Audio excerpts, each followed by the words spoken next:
기회는 평등할 것입니다. 과정은 공정할 것입니다. 결과는 정의로울 것입니다.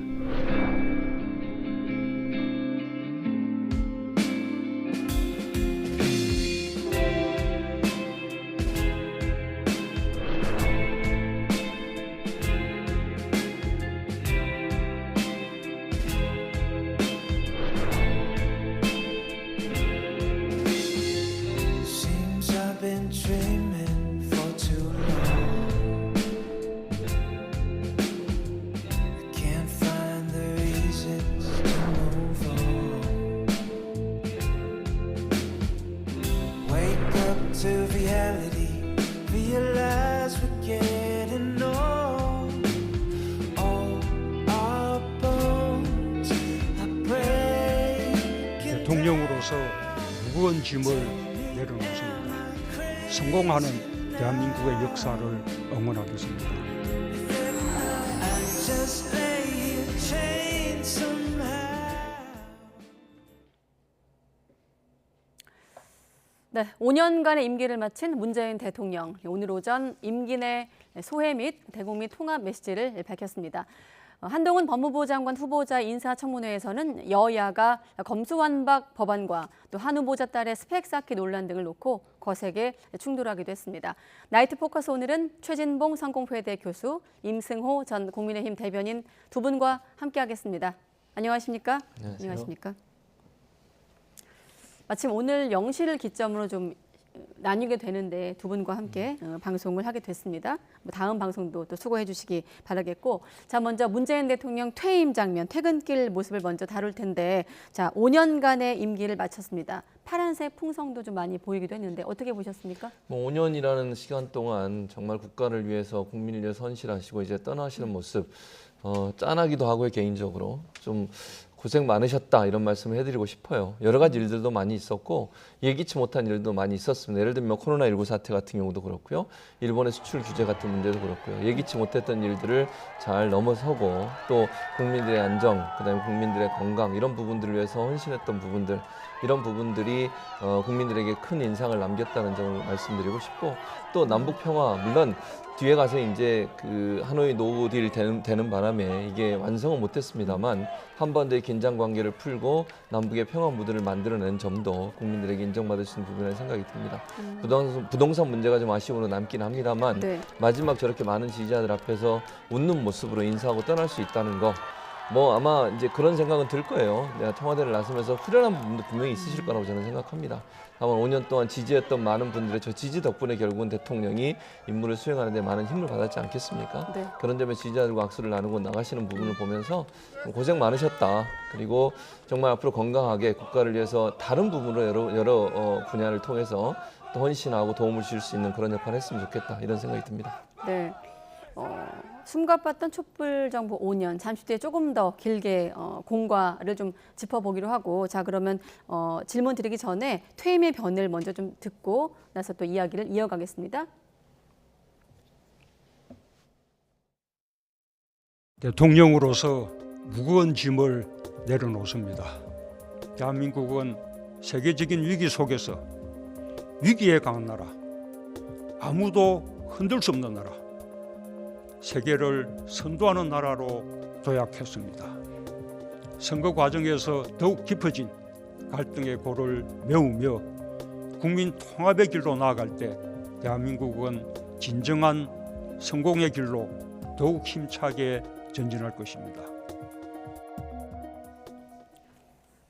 네, 대통령으로서 무거운 짐을 내려놓는다라고 말을 했기 때문에 잠시 뒤에 여쭤보기로 했습니다만은, 자, 무거운 짐, 특히 어떤 게 좀 있을까요? 뭐 코로나 사태와 관련한 것도 있었을 것이고, 뭐 조국 장관 사태를 비롯한 어떤 인선 과정에서의 본인이 예상치 못했던 많은 비판들도 있었을 것 같습니다. 문재인 대통령이 이제 떠나가는 만큼 저도 박수를 시원하게 쳐드리고 싶은데, 솔직한 말씀을 드리면 아쉬운 것들이 너무 많습니다. 특히나 마지막에 한 언론사와의 인터뷰에서 했던 발언들은 개인적으로는 참 충격적이었는데요.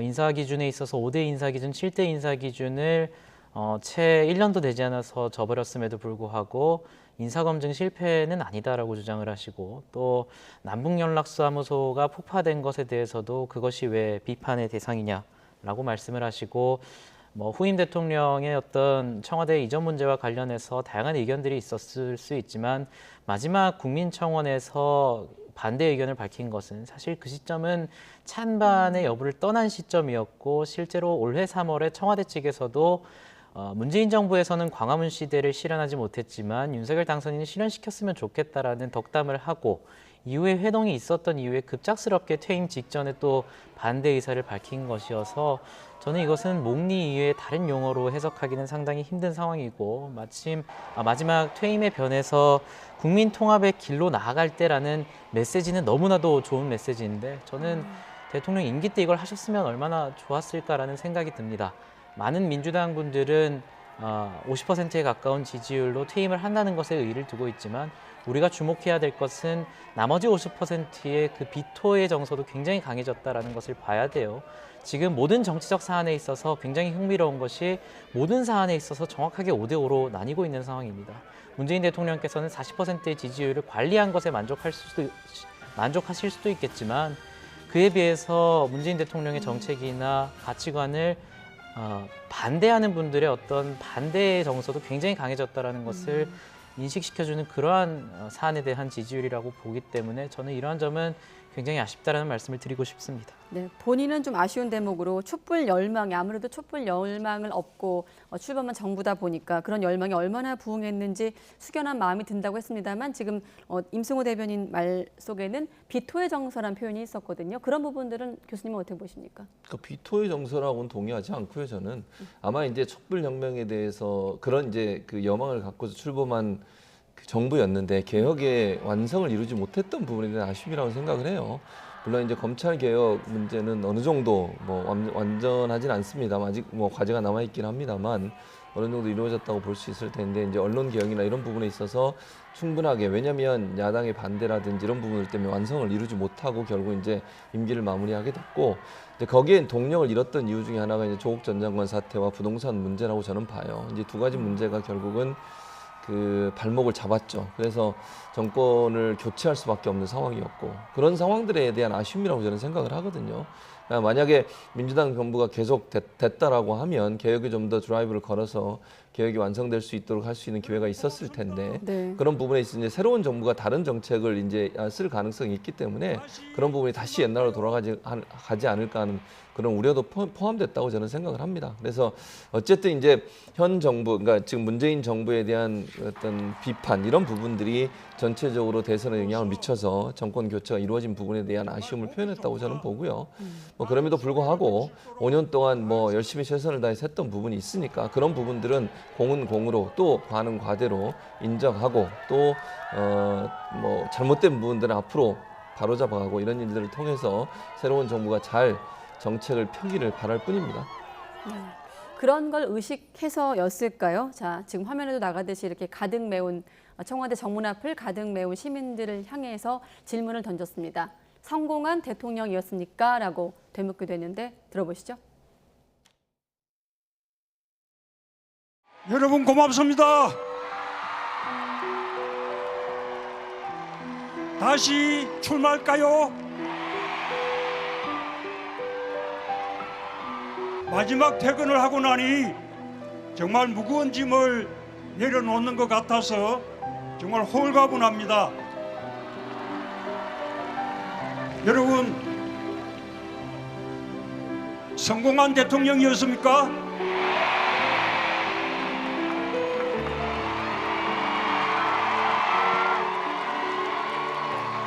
감사합니다.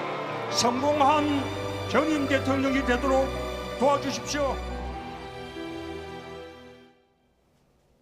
네, 자신을 환송하러 나온, 배웅하러 나온 시민들을 향한 질문이긴 했습니다만 다시 출마할까요? 라는 농담을 던지기도 했습니다. 하지만 말미에 성공한 전임 대통령이 되도록 도와달라라고 발언을 했거든요. 어떤 의미가 좀 있을까요? 사실 성공한 대통령이냐라는 질문에 대해서 저는 이렇게 답할 수 있을 것 같은데요. 절반 정도의 40%대 그 국민들에게는 역사상 유례없는 성공한 대통령으로 평가될 수도 있을 것 같은데 나머지 50% 이상 60% 국민들의 기억에는 완벽하게 실패한 대통령으로 기억될 가능성이 굉장히 높다라고 생각을 합니다. 성공한 전임 대통령이 되도록 도와달라. 문재인 대통령도 이런 부분을 의식하신 것 같은데요. 본인도 지금 최 교수님께서는 비토의 정서에는 동의할 수 없다라고 하셨겠지만 문재인 대통령이 40%대의 지지율이라는 것이 확장성이 있는 지지율이었다면 5년 만에 정권 교체를 당하는 최초의 대통령으로 기록되진 않았을 겁니다. 그만큼 40% 이상의 지지율을 받는 만큼 40%의 50% 국민들은 굉장히 강하게 반대를 하는 대통령이었다라고 기록할 수밖에 없기 때문에 이 부분을 의식해서 본인이 나름 생각하기에 성공했다라고 생각하는 그런 부분들에 있어서 계속해서 평가를 해달라라는 그런 소회를 밝힌 것으로 보이는데 저는 문재인 대통령께서 아까 말씀하신 최 교수님 말씀하신 어떤 잘한 부분들 군장병의 처우를 개선한다든지 전사자 유해 발굴에 있어서 적극적인 태도를 보인 부분에 있어서는 저는 그러한 부분은 긍정적으로 평가를 하지만 아까 말씀하신 어떤 촛불 개혁의 문제에 있어서 저는 문재인 정부가 어떤 개혁을 했는지는 잘 모르겠습니다. 5년 정부 간의 어떤 개혁이라는 단어가 등장한 것이 언론 개혁과 이번에 검찰 개혁인데요. 검찰 개혁 같은 경우는 사실 지지율의 관리를 잘했다라고 하면서 여론조사를 인용하지만 그 여론조사들을 보면 사실 검수완박 법안들에 있어서는 굉장히 비토 정서가 강하고 언론개혁 같은 경우에는 마음만 먹으면 180석을 가지고 통과시킬 수도 있는 상황이었는데 사실상 민주당만 빼고 그 당시에도 많은 언론단체라든지 야당들이 모두 반대하는 사안이었기 때문에 본인들이 스스로 후퇴할 수밖에 없었던 사안이거든요. 그래서 개혁이라는 것을 많이 말하긴 했지만 오히려 퇴보였다라고 저는 평가하고 있습니다. 네, 마침 그 국정수행평가와 관련된 수치를 말씀하셨기 때문에 지금 화면에 나가는 건 이제 5년간의 국정수행평가를 이제 매주 하던 거를 평균 낸 거고 지금 대변인님 말씀하신 거는 이제 40%대 그거를 언급하셨거든요. 자, 교수님은 어떻게 보십니까? 여야 평가도 좀 엇갈리고 있는데 앞서 그 성공한 전임 대통령이 되도록 도와달라 이 발언을 좀 포함해서 여쭤본다면 어떻게 보십니까? 임승호 대변인이 여러 가지 얘기를 하면서 반반의 지지만 받았다고 얘기하셨는데 기본적으로 전임 대통령 중에 퇴임하는 기간에 이 정도의 지지율을 나온 대통령이 있었어요? 그분들은 그러면 20% 30% 지지밖에 못 받은 거예요. 그분들이 그럼 했던 모든 정책, 이명박 전 대통령, 박근혜 전 대통령이 했던 그런 정책들은 국민적 지지를 다 받았나요? 예를 들면 이런 퍼센테이지 가지고 반의 지지만 받았다고 얘기하면 반대하는 진영에서는 당연히 현 대통령이나 본인이 지지하지 않는 대통령에서 비판적 입장을 가지고 있겠죠. 그렇다고 해서 그것이 국민적 지지를 받지 못했다고 단정적으로 얘기할 수 있는 부분은 아니라고 생각해요. 만약에 지지율로만 따진다고 하면 그 전에 있었던 전임 대통령들의 임기 말의 지지율을 보세요. 그걸로 평가받는다고 하면 그분들은 정말 20% 30%밖에 지지를 못 받은 것밖에 안 돼요. 그렇게 얘기할 수 있는 부분은 저는 아니라고 보고요. 어쨌든 지금 이제 대통령이 성공한 전임 대통령이 되게 해달라고 하는 말은 저는 이렇게 생각합니다. 문재인 대통령이 사실은 본인이 마지막으로 했던 말 중에 그런 말도 있어요. 본인은 그냥 초야에 묻혀서 국민의 한 사람으로서 그렇게 살고 싶다. 그런 의지를 밝혔습니다. 그런데 아마 이제 어떤 일이 일어날지 모르겠지만 앞으로 정치적 상황과 환경에 따라서 문재인 대통령을 다시 소환하는 일들이 많이 일어날 거라고 저는 생각해요. 특히 이제 윤석열 정부가 어떤 어려움에 부딪히게 되거나 그랬을 경우에 문재인 정부를 다시 소환해서 그걸 비판하는, 그러니까 본인들의 정당성을 확보하기 위한 방법으로 사용할 가능성이 있다는 거죠. 그랬을 때는 불가피하게 또 본인이 소환되는 거 아니겠어요? 그런 상황들이 만들어지지 않기를 원하는 거라고 저는 봅니다. 그래서 어떤 정치적 어려움에 직면했을 때 그걸 타개하기 위한 방법으로 전임 대통령이나 전임 정부를 가지고 또 문제를 삼는 일이 반복되는 것에 대한 우려라고 저는 생각을 하고요. 그런 부분들을 지지자들이 좀 잘 도와달라라는 의미라고 저는 생각해요. 그래서 그런 부분들에 대해서 지지자들의 적극적인 지지를 좀 요구했다고 저는 보고, 저는 개인적으로 이렇게 생각합니다. 물론 문재인 정부는 평가를 받겠죠, 역사 속에서. 그러나 문재인 정부가 평가받는 것은 공이 있고 과도 있겠지만 대통령 자신은, 문재인 대통령께서는 어쨌든 정치의 일선에 나서지 않기를 원하고 그런 부분들에 본인이 중심에 서지 않기 원한다는 부분들을 명확하게 밝혔으니까 가능한 한 문재인 대통령을 다시 소환해서 정쟁의 도구로 삼는 일은 없었으면 좋겠습니다. 네, 참고로 한 가지만 덧붙이면 숫자를 말씀하셨기 때문에 두 분 모두 당선 당시 문재인 대통령 득표율이 41.1%고 지금 조금 전에 보셨던 결과 다시 한번 보여주시면 리얼미터 조사 결과인데 여기 설명을 들어보면 직선제 이후 처음으로 대선 득표율보다 일단은 이제 국정평가 긍정률이 좀 높은 대통령으로 기록이 되고 또 소속 정당 지지율보다 높은 첫 대통령으로 또 꼽기도 했거든요. 여기에 대한 좀 해설을 덧붙이신다면서 짧게 어떻게 보십니까? 최 교수님께서 이명박 대통령, 박근혜 대통령의 지지율을 언급해 주셨습니다. 이명박 정부, 박근혜 정부 당연히 잘못한 거 있고 비판받을 점 많습니다. 근데 여기서 주목해야 될 지점은 문재인 대통령의 득표율은 41%였지만 문재인 정부가 처음 출범했을 때 국정 지지도가 90%에 육박했습니다. 87%. 문재인 대통령께서 만약에 정말 실수를 하지 않고 조국 장관과 같은 인선을 하지 않았다면 정말 국민 모두를 통합한 대통령으로 역사의 최초로 기억될 수 있었을 것이라 생각을 해요. 하지만 이후에 어땠습니까? 조국 장관 인선이 이루어지면서 그에 대해서 조국 장관을 옹호하는 듯한 태도를 취했고 젠더 갈등은 문재인 정부 5년간 제일 심해졌습니다. 그리고 의료진이 파업하는 상태에서 간호사들의 메시지를 내는데 의료진들의 파업으로 의사들의 파업으로 인해서 간호사들이 힘들어졌다. 이런 식의 메시지를 내시는 과정에서 지속적으로 지지율이 떨어졌고 결국에는 지금처럼 5대5로 남은 거거든요. 저는 이 지점을 봐야 된다고 생각을 하고 이명박 정부의 경우에는 그렇게 높지 않은 지지율로 시작해서 퇴임을 할 때도 박근혜 대통령도 마찬가지였고 낮은 지지율을 받았습니다. 하지만 이명박 대통령 이후에는 박근혜 정부라는 동일 정당에서의 정권 재창출이 있었죠. 그래서 그러한 지점들을 무시하면 안 된다라고 보고 문재인 정부가 90%로 시작한 정부가 왜 최근 1년, 2년간 40%대에서 내려가지도 않고 올라가지도 않는지 그리고 그러한 지지율이 국정 지지도와는 무관한 모든 정책적인 사안에 있어서 5대5의 결과로 나타나는지에 대해서 좀 고민을 해보셨으면 좋겠어요. 단순히 예전에 이명박 박근혜 정부, 노무현 정부, 김대중 정부보다 퇴임 지지율이 높으니까 문재인 정부는 성공한 정부다. 저는 지지율을 관리하는 정부가 잘한 정부라고 생각하지는 않습니다. 그 지지율을 확장할 수 있고 본인이 초기에 탄생했을 때 그 지지율에 비해서 왜 이렇게 처참한 결과를 받을 수밖에 없었나. 그 부분에 대해서 좀 고민을 하셔야 되지 않나 생각합니다. 아니 저는 이해를 못 하겠어요. 지금 말씀을 5대5로 구분해서 예를 들면 지지율이 5대5니까 반으로 나눠졌다. 이렇게 논리를 피면 똑같은 얘기예요. 8대2면 그럼 8대2로 나눠진 거예요? 7대4면 7대3으로 나눠지는 거고 저는 그렇게 분류하는 것 자체가 문제라고 얘기를 하는 거예요. 지금 지지율이 예를 들면 40%고 뭐 50%고 이러니까 국민이 분열이 이렇게 됐다. 그건 저는 그렇게 동의하지 않아요. 예를 들면 아까 똑같은 얘기예요. 제가 얘기하고 싶은 것은 그러면 뭐 이명박 박근혜 정부 때 뭐 또 논리를 이렇게 펴시네요. 이명박 박근혜 정부는 처음에 지지율이 낮았으니까 나중에 올라갔으니까 문제가 없는 것처럼 얘기하고 문재인 대통령은 처음에 지지율은 높았는데 나중에 낮아졌으니까 그게 문제인 것이고 이렇게 논리를 접근하는 거 저는 타당하지 않다고 생각해요. 그러니까 어떤 국민을 반으로 나눴다. 이걸 지지율이 50%인가 반으로 딱 나눴다. 뭐 2대 8이면 그럼 80과 20으로 나눴습니까? 그렇게 저는 보지 않고 또 하나 젠더 갈등을 문재인 대통령이 부추겼다 그랬는데 젠더 갈등을 부추긴 사람이 이준석 대표예요. 그리고 이번 대선에서 이준석 대표가 이 젠더 갈등을 이용해 가지고 대선에서 본인이 원하는 정치적 성과를 냈죠. 그걸 문재인 대통령이 젠더 갈등을 불러일으켰다고 저는 보지 않고요. 그걸 부각시켜서 20대 남성들에게 뭔가 분노를 자극하고 그 분노가 투표의 현장까지 나오게 만든 역할을 했던 사람이 이준석 대표입니다. 어떤 이유로 제가 이 문재인 대통령이 젠더 갈등을 일으켰다고 얘기하시는지 제가 잘 모르겠는데 그런 부분에 대해서 저는 동의할 수 없습니다. 제가 좀 첨언을 드려야 될 것 같은데요. 5대5로 갈라진 그 지지율만 가지고 평가를 하는 것이 아닙니다. 그것이 지금 윤석열 당선인을 비롯한 모든 정치적 사안에 있어서 모든 여론조사에서 동일하게 나타나고 있기 때문에 말씀드리는 겁니다. 예를 들어서 윤석열 당선인의 각종 장관 인선에 대한 지지도를 보면 정확히 또 5대5로 나뉩니다. 그러니까 문재인 대통령께서는 지지율 관리는 굉장히 잘하셨다라고 평가할 수 있을 것 같아요. 하지만 과연 반대에 있는 국민들을 위해서 어떤 것을 펼쳤냐를 저는 묻고 있는 것이고 상징적인 장면 하나 말씀드려도 될까요?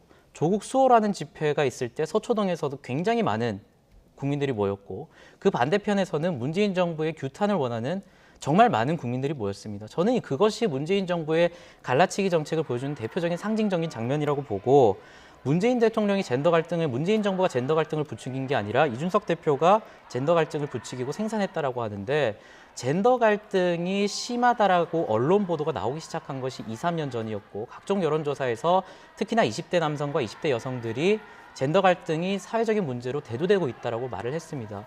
그 당시에 이준석 대표가 국민의힘 대표였나요? 미래통합당 대표였나요? 문재인 정부 하에서 여성가족부 산하에서 여성가족부가 박원순 사태나 오거돈 사태에 있어서 제대로 된 얘기를 하지 못하고 박원순 사건의 피해자에 대해서 피해 호소인이라고 얘기하고 해화역 시위에 있어서 정부 관계자들이 참석하고 이러한 사태들을 보면서 20대 남성들과 여성들이 정확히 또 성별에 따라서 반으로 갈린 거거든요. 그래서 이 부분을 2년, 3년 전부터 심해진 젠더 갈등의 원인을 당시에 뭐 국회의원도 아니었던 이준석 대표에게 원인을 돌리는 것은 저는 무책임하다고 봅니다. 아니 젠더 갈등을 요답변까지만 이슈화해서 듣겠습니다. 예, 젠더 말씀하세요. 갈등을 이슈화해서 그것을 부각시키고 그걸 사회적으로 확산시켜 가지고 본인이 그거를 확대 재생산한 게 이준석 대표라는 얘기를 하는 거예요. 그리고 젠더 갈등을 무슨 문재인 대통령이 만든 게 아니고 지금 말씀하신 부분은 각각의 지지 세력들이 본인들의 의사를 표현하는 방식으로 나온 거예요. 그 문재인 대통령이 그렇게 만들었습니까? 그건 동의할 수 없고요. 또 하나 아까 말씀 무슨 그 지지 반으로 나눈 것을 조국 전 장관 사태를 가지고 말씀을 하시는데 지지자들이 자발적으로 모여서 자기들 예를 들면 반대하는 사람도 모이는 거고 지지하는 분들은 지지하는 분들은 모이는 것인데 그게 어떻게 문재인 대통령이 반으로 쫙 갈라놨다고 얘기할 수 있는 거죠? 그 무슨 그러니까 예를 들어서 지지하는 사람들은 예를 들면 태극기 집회에 나오신 분들도 있고 또 반대 세력들도 있을 수 있겠죠. 어떤 사안에 대해서 그분들이 자발적으로 나와서 어떤 집회를 하거나 아니면 반대 어떤 성명을 내거나 이런 과정들이 어떻게 대통령이 이거를 반으로 갈라치기 하고 나눴다고 얘기할 수 있냐는 거죠. 거기에 동의할 그 수 이전 없다는 정부에서 조국 집회나 조국 반대 집회만큼 대규모의 인원들이 굉장히 근거리에서 그렇게 모인 집회가 있었나요?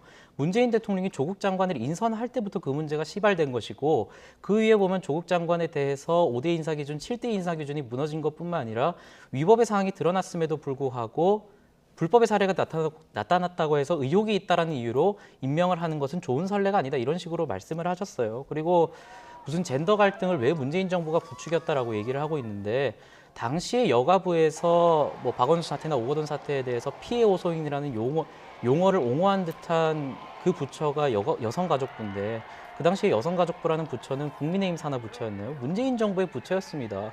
문재인 정부 하에서 임명된 장관들이 그런 용어를 사용하셨고 박원순 사태에 있었던 그런 여성 인권을 강조한다는 분들이 오히려 진정으로 여성 인권에 대해서 고민해야 될 시점에 그런 용어를 사용하지 못하셨어요.